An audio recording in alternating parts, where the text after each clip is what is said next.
Miguel Varoni, figure emblématique de la télévision latino-américaine, n'est pas seulement un acteur charismatique à l'écran. Il est aussi, dans le cœur de millions de spectateurs, un symbole de vitalité, de passion et d'engagement artistique. C'est pourquoi l'annonce de sa maladie a bouleversé bien au-delà de son cercle intime. Lorsqu'il a révélé publiquement, la voix empreinte d'émotion, qu'il luttait contre un cancer du poumon, le monde du divertissement a retenu son souffle.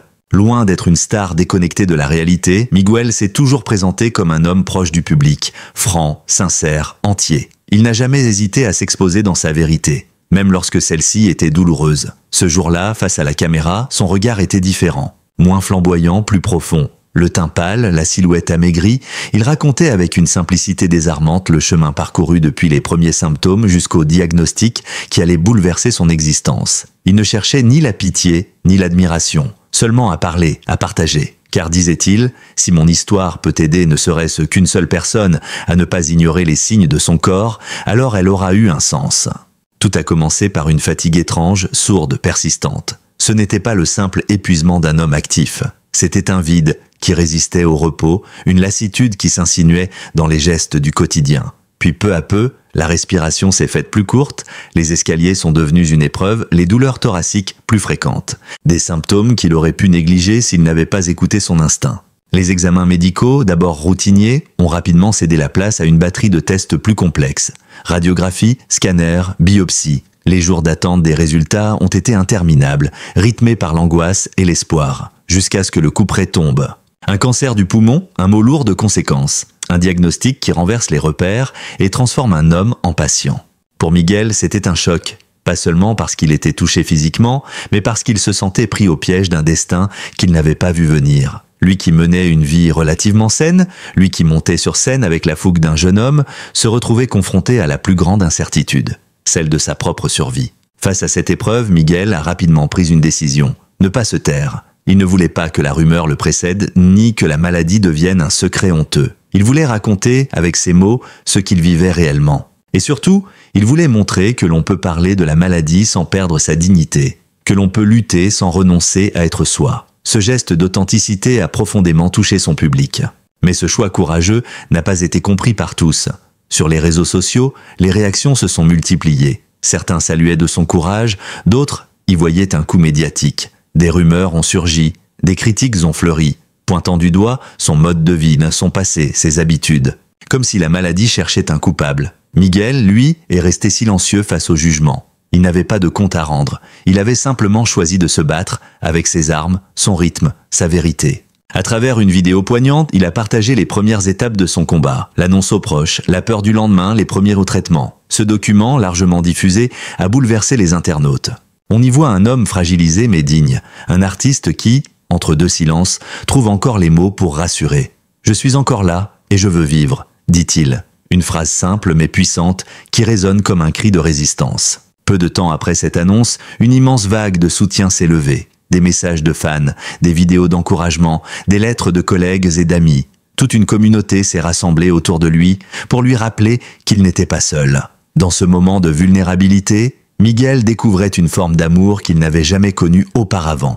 Un amour inconditionnel, fondé sur la reconnaissance, la mémoire, l'affection sincère. Et dans l'ombre de cette épreuve, une lumière est apparue, celle de Catherine Siachoque, sa compagne et alliée de toujours. Présente dans chaque combat, elle l'accompagnait à chaque séance de chimiothérapie, le soutenait dans ses moments de doute, lui murmurait de continuer à se battre lorsque le moral fléchissait. Leur histoire d'amour, déjà forte, a trouvé un nouveau souffle dans cette traversée du désert. À deux, ils affrontèrent l'inconnu. Ensemble, ils refusèrent la résignation. En rendant sa maladie publique, Miguel a ouvert la voie à un débat essentiel. Que savons-nous vraiment du cancer du poumon? Pourquoi tarde-t-on souvent à en détecter les signes? Et surtout, pourquoi le silence l'entoure-t-il si souvent? Grâce à lui, des milliers de personnes ont commencé à s'interroger, à consulter, à s'informer. Avant de devenir cette figure incontournable de la télévision latino-américaine, Miguel Varoni a été, comme tant d'autres, un jeune rêveur animé par une passion dévorante pour les arts de la scène. Né en 1964 à Cartagena de Indias, en Colombie,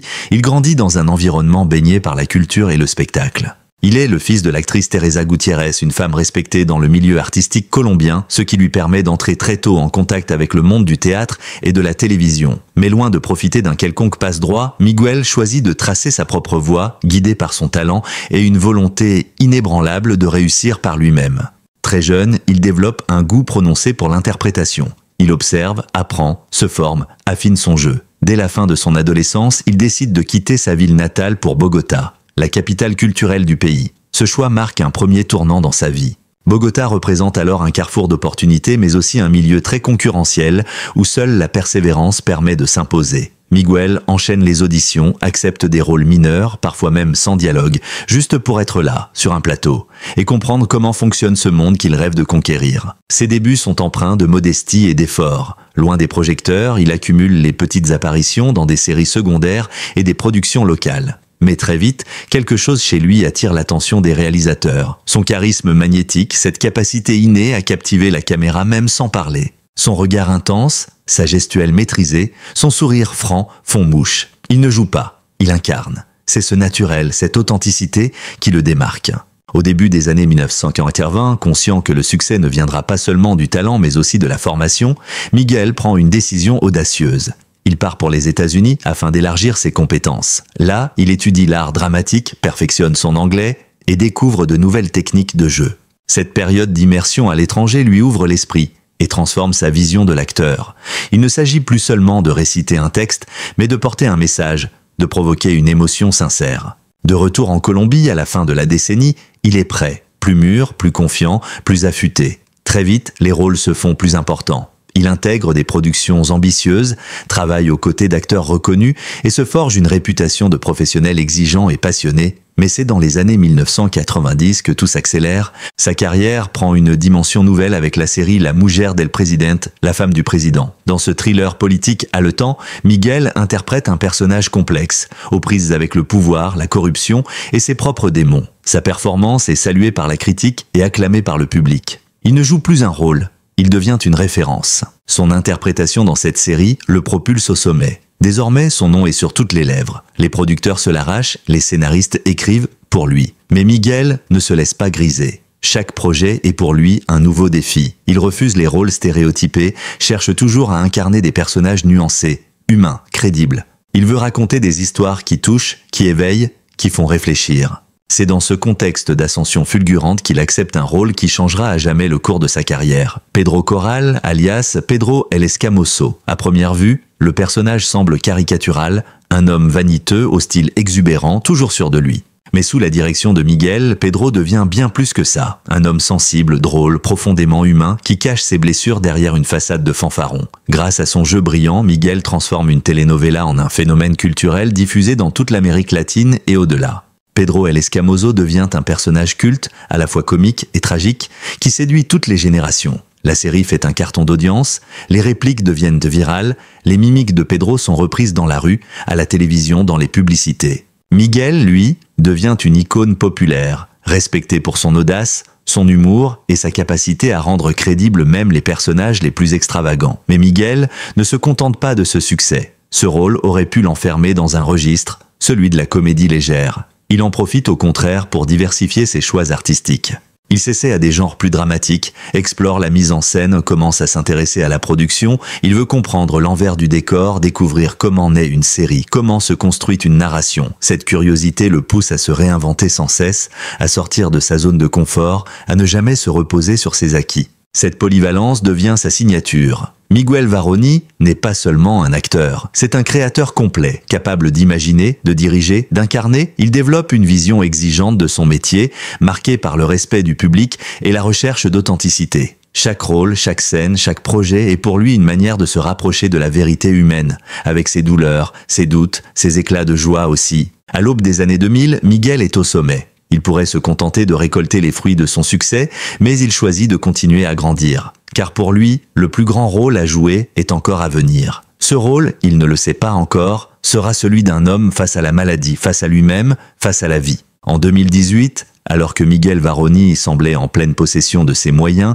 et au sommet de sa carrière, un événement brutal est venu bouleverser tous ses repères, le diagnostic d'un cancer du poumon. Ce mot, froid et implacable, est venu comme une gifle dans sa vie bien réglée. Pourtant, les signes étaient là depuis plusieurs semaines. Une fatigue inhabituelle, un souffle court, des douleurs thoraciques légères mais récurrentes.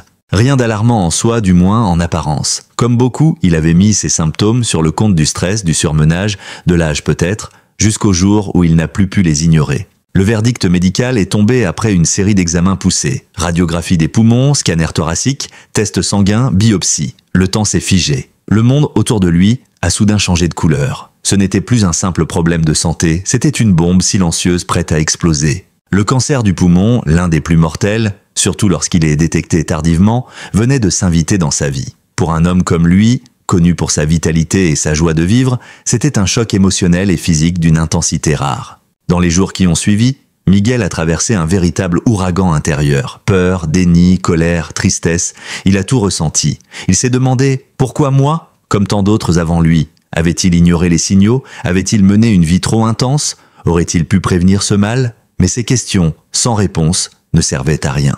Il l'a vite compris. Ce qu'il pouvait faire, en revanche, c'était décider comment il allait affronter cette épreuve. Il a choisi de ne pas se cacher, de ne pas maquiller la réalité. Il savait que parler de la maladie brisait des tabous, que montrer la vulnérabilité pouvait aussi être une forme de force. Il a donc pris la parole, publiquement, dans une vidéo sobre mais bouleversante, où il partageait avec sincérité son état, son parcours médical et sa détermination à se battre. L'accueil a été immédiat. Une vague de solidarité, de compassion et de respect s'est levée. Des centaines de milliers de personnes, anonymes comme célèbres, ont exprimé leur soutien. Son entourage proche, et en particulier sa compagne Catherine Siachoc, est devenue son rock. Présente à chaque instant, elle l'accompagnait aux séances de chimiothérapie, le soutenait lors des nuits sans sommeil et faisait tout pour maintenir un semblant de normalité dans leur vie. Leur couple déjà fort s'est transformé en un bastion d'amour et de courage, traversant ensemble les marées les plus violentes de cette tempête. Les traitements ont commencé rapidement. Miguel s'est vu prescrire une chimiothérapie intensive, accompagnée de séances de radiothérapie et d'un protocole médicamenteux très rigoureux. Les effets secondaires ont été dévastateurs, nausées persistantes, perte d'appétit, amaigrissement important, chute des cheveux, épuisement profond. Chaque jour devenait un combat. Monter quelques marches, parler plus de 10 minutes, s'habiller, manger, tout devenait difficile. Mais malgré la douleur, Miguel n'a jamais cessé de se battre. Il puisait sa force dans les petites choses, un sourire, un message d'encouragement, une promenade au soleil, un mot tendre de Catherine.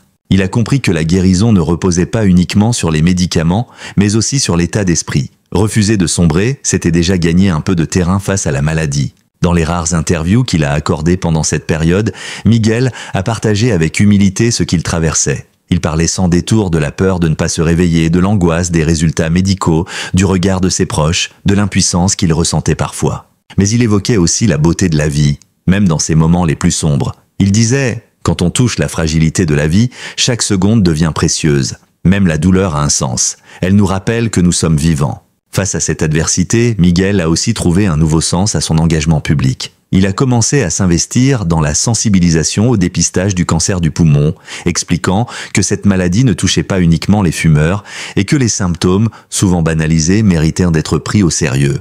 Il insistait sur l'importance des examens de routine, des bilans réguliers, de l'écoute du corps. En partageant ainsi son histoire, Miguel est devenu bien plus qu'un acteur ou qu'un artiste. Il est devenu un porte-voix, un repère, une figure de courage pour tous ceux qui affrontaient des épreuves similaires. Il a permis à de nombreuses personnes de se reconnaître, de se sentir moins seules, de se donner le droit d'espérer. Et puis, lentement, très lentement, des signes de rémission sont apparus. Les tumeurs semblaient régresser, son corps répondait au traitement. Le souffle revenait, l'énergie, timide mais tenace, se réinstallait. Miguel retrouvait peu à peu la sensation d'un lendemain possible. Mais il savait que rien ne serait jamais comme avant. La maladie a bouleversé Miguel Varroni, mais elle ne l'a pas détruit. Bien au contraire, elle l'a révélé à lui-même. Au fil des mois, à mesure que son corps commençait à répondre positivement au traitement, quelque chose de profond s'opérait aussi en lui. Une transformation intérieure, invisible, mais puissante. Miguel n'était plus seulement un acteur de renom. Il était devenu un homme qui avait frôlé le précipice, qui avait regardé la mort en face et qui avait décidé de revenir à la vie avec une conscience nouvelle. Cette renaissance ne s'est pas faite en un jour. Elle était lente, fragile, parfois douloureuse. Chaque progrès médical, chaque amélioration, chaque jour sans douleur était accueilli avec gratitude. Mais plus encore, c'est le regard qu'il portait sur le monde qui avait changé. Là où autrefois il courait après les projets, les tournages, les obligations, Miguel apprenait à ralentir, à savourer. Un rayon de soleil sur le balcon, une conversation avec un ami, une étreinte silencieuse de Catherine. Tout prenait une valeur nouvelle. Plutôt que de retourner immédiatement sous les projecteurs, Miguel a choisi une voie plus intime, mais non moins créative.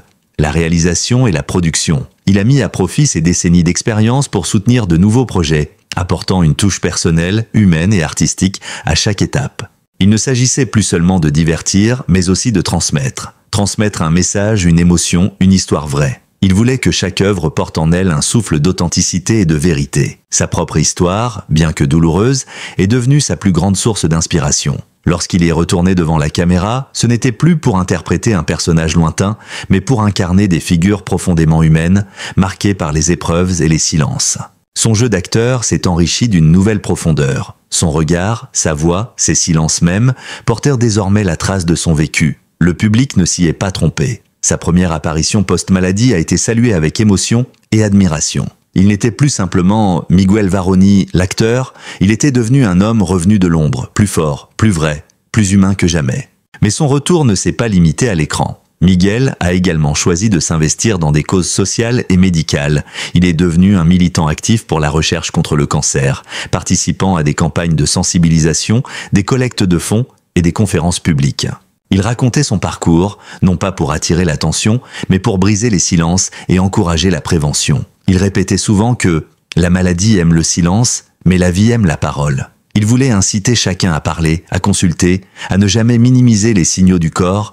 Parallèlement, il est devenu un mentor recherché pour la jeune génération d'artistes. À ceux qui l'approchaient, souvent intimidés, il ne parlait pas seulement d'interprétation ou de technique. Il parlait aussi d'équilibre, de santé mentale, de limites à respecter. Il encourageait les jeunes talents à ne pas se perdre dans les excès du métier, à ne jamais oublier que l'art n'a de sens que s'il est en accord avec une vie intérieure riche et sincère. Ces valeurs de résilience, de bienveillance et de vérité ont profondément marqué ceux qui ont eu la chance de travailler avec lui. Sur les plateaux, il n'était plus seulement une vedette, il était un guide, un soutien, une inspiration. Sa simple présence apaisait, motivait, donnait du sens. Son rire, redevenu plus rare mais toujours éclatant, était une récompense en soi. La presse, longtemps friande de son image glamour, découvrait désormais un homme d'une grande sagesse, capable d'assumer ses faiblesses avec noblesse. Loin des feux superficiels de la célébrité, Miguel bâtissait un nouveau type de célébrité, celle qui élève, qui partage, qui inspire.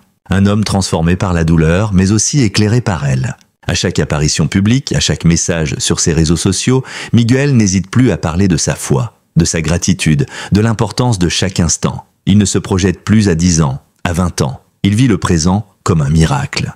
Et c'est cette sagesse qui séduit désormais le public. Il ne vend plus des rôles, il offre des leçons de vie simplement avec le cœur. Aujourd'hui, Miguel Varoni continue d'exercer sa passion pour le monde artistique, mais avec une autre lumière dans les yeux. Il sait que le simple fait d'être encore là, debout, souriant, est déjà une victoire. Ses projets portent désormais la trace de cette transformation. Chaque œuvre est un hommage à la vie, à l'amour, à la persévérance. Ses choix professionnels s'alignent avec ses valeurs personnelles. Il ne cherche plus le succès à tout prix. Il cherche la vérité, la connexion sincère avec le public et surtout l'impact durable de ce qu'il transmet. Miguel Varoni n'est plus seulement une star de telenovela. Il est devenu un symbole de courage, un modèle de résilience pour tous ceux qui, un jour, se sont sentis au bord du gouffre. Son histoire rappelle que la douleur peut être une école de vie, que les cicatrices peuvent devenir des sources de lumière et que la plus belle victoire est parfois celle d'avoir survécu à soi-même. Et si son corps porte encore les traces de la maladie, son esprit, lui, brille plus fort que jamais. Miguel est bien vivant, debout, créatif et profondément humain. Il incarne cette certitude que la vie, même blessée, vaut d'être vécue pleinement, chaque jour, chaque souffle, chaque battement de cœur. L'histoire de Miguel Varoni est bien plus qu'un récit de maladie. C'est une ode à la résilience, à la transformation et à la force de l'amour. À travers son combat contre le cancer, il nous rappelle que la vraie grandeur ne réside pas dans la célébrité, mais dans la capacité à se relever, à se réinventer et à inspirer. Son témoignage bouleverse, éclaire et redonne espoir à tous ceux qui traversent des épreuves. Miguel nous montre que, Même dans la douleur, la vie peut encore offrir de merveilleux chapitres. Si vous avez été touché par son parcours, likez, partagez cette vidéo et abonnez-vous à notre chaîne pour ne manquer aucune de nos prochaines histoires inspirantes. Ensemble, continuons à célébrer ceux qui transforment l'adversité en lumière.